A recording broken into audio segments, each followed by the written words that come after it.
Picture human language as a giant, sprawling, messy crime scene. Think about it. Every single day, millions of sentences are thrown around, twisting and turning, hiding the true culprit behind passive voice, or burying the victim under layers of complex syntax. For you and me, cracking this code is just second nature. But for an artificial intelligence trying to make sense of our world, human language is a total maze of ambiguity. Welcome to this explainer on semantic role labeling. Today, we're going to treat language like a detective story and figure out exactly how we teach computers to answer the ultimate investigative question: who did what to whom? Now get this. This isn't some brand new problem born in the Silicon Valley era. Listen to this list. Who, what, where, when, with what, why, how. These are the 7 circumstances associated with ancient philosophers like Hermogoras and Aristotle. Over 2.5 millennia ago, great thinkers were already obsessing over how participants relate to events in a sentence. Today, modern AI has to solve this exact same 2,500-year-old philosophical puzzle just to understand a simple news article. Let's look at a real-world example. Sentence A says, XYZ Corporation bought the stock. Sentence B says, the stock was sold to XYZ Corporation. To a human, this is a no-brainer. They mean the exact same thing. But to a literal-minded computer scanning financial news to make million-dollar trades, these are completely different sequences of words. The packaging is different. One uses bought, the other sold. In one, XYZ is the subject, and in the other, it's the indirect object. The syntax doesn't match up at all, but the underlying meaning, the actual event, and the buyer are identical. That is a massive headache for AI. So how do we crack the case? Here is our game plan. First, we'll dive into who did what to whom. Next, we'll decode thematic roles. Then we'll explore PropBank and FrameNet, look at teaching AI to read, and finally, we'll break down the rules of common sense. All right, part 1. Who did what to whom? Before we even think about building an algorithm, we gotta appreciate just how slippery English can be when assigning blame for an action. Check out these 3 variations of a breaking event. First, Sasha broke the window. Next, the rock broke the window. Finally, the window broke. The core event, the glass shattering, is absolutely identical across all 3, yet the grammatical subject of the sentence shifts wildly. It jumps from a person to a rock to the window itself. If an AI just blindly trusts the subject of a sentence to be the doer of the action, it's going to get very confused very fast. Which brings us to part 2, decoding thematic roles. Linguists actually have a tool for this exact headache. Enter thematic roles. Essentially, a thematic role is a shallow semantic representation that captures the commonality between arguments of a predicate. Put simply, it's a way to create foundational categories, like who caused the events or what got affected by it, completely regardless of where those words actually sit in the sentence. It's like finding the true DNA of the action. And we absolutely need these roles to deal with something called diathesis alternations. Fancy term, I know, but it's really just the formal name for that shape-shifting problem we saw with the XYZ stock or the broken window. It's the phenomenon where verbs allow their actors and objects to swap seats in the sentence structure.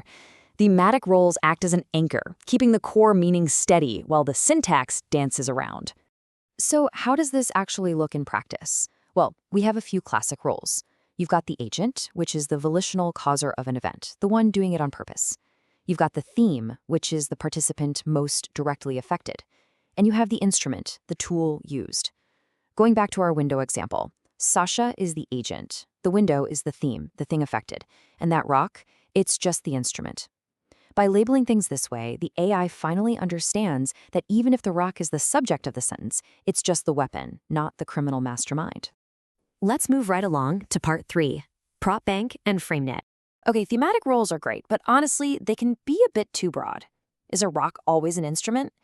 To fix this vagueness, researchers built incredibly specific databases. Take PropBank, or the proposition bank. Instead of generic terms like theme, it assigns numbered arguments to individual verb senses. For the verb fall, PropBank gets super specific. arg1 is the thing falling. arg2 is how much it fell. arg3 is the start point, and arg4 is the end point. So if an AI reads, sales fell to 25 million from 27 million, it automatically maps sales to arg1, 25 million to arg4, and 27 million to arg3.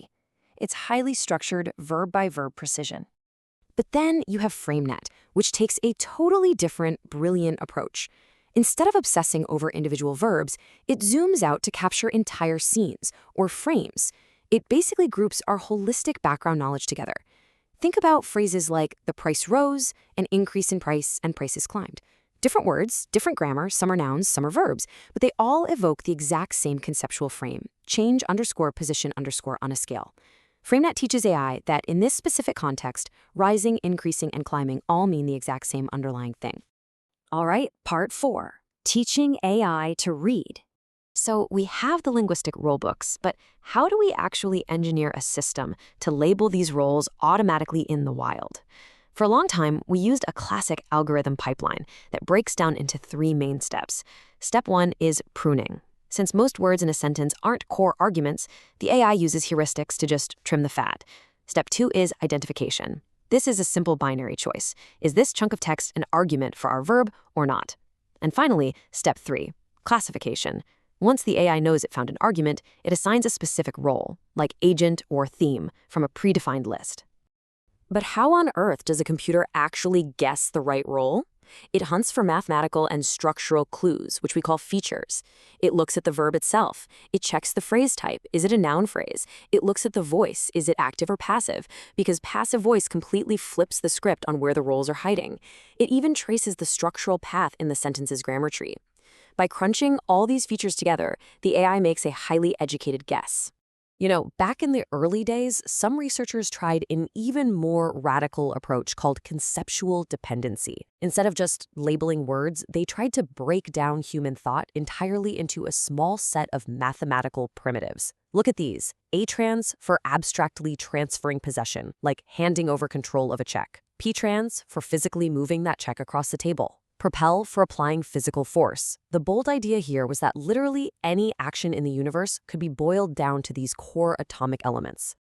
And that brings us to our final section, part 5, rules of common sense. Here's the catch. You can give a machine all the syntactic features and atomic primitives in the world, but without human common sense, things get really weird really fast. Just look at this sentence. I want to eat someplace nearby. It is a totally normal, everyday sentence. You and I know exactly what it means. But imagine for a second how a literal-minded computer, following only grammar rules, might completely and hilariously misunderstand this. Yeah, we get what I like to call the Godzilla interpretation. A sensible human treats eat as an intransitive verb here. You want to consume food at a nearby location. But in AI, it might parse someplace nearby as the direct object, the theme. It thinks you want to literally devour the location itself, like you're Godzilla snacking on a downtown city block. Without common sense, it just assumes the location is the meal. So how do we stop our AI from eating buildings? We use selectional restrictions. Basically, these are semantic rules that a verb forces onto its arguments. Think of it as a rule book for reality. The verb eat demands that its theme must actually be edible. You can eat a hamburger because it belongs to the category of food, but you absolutely cannot eat a location or a matrix or a takeoff. Teaching computers this common sense has been a decades-long journey. In the 1960s, it was super rigid. The direct object of eat literally had to have a food tag. But human language is flexible. People say things like, he ate glass. So by the 90s, we shifted to probabilities, using statistical math to say certain words are just highly preferred as objects. And today, we just feed massive neural networks billions of words, and they learn these unspoken preferences totally automatically. Which brings me to this shocking number, 10. Remember those conceptual dependency primitives we talked about earlier? Any guess how many primitives those early AI pioneers thought were needed to represent all human action? Just 10. They genuinely believed the entirety of human experience, every novel, every conversation, could be mathematically reduced to just 10 foundational elements. It was bold, it was completely audacious, and it really shows how desperately we want to quantify the magic of language. And that leaves us with a pretty provocative question. Throughout this explainer, we've seen how AI uses thematic roles, FrameNet, and huge neural networks to map out who did what to whom. But if an AI can perfectly map the semantic roles of our sentences, does it actually understand our stories? Does slapping an agent and a theme label on a sentence mean the machine truly comprehends the weight of a broken window or the joy of grabbing a bite to eat someplace nearby? It's a massive gap between processing mathematical data and true human comprehension. Something to think about. Thanks for joining me on this deep dive. Keep questioning and keep learning.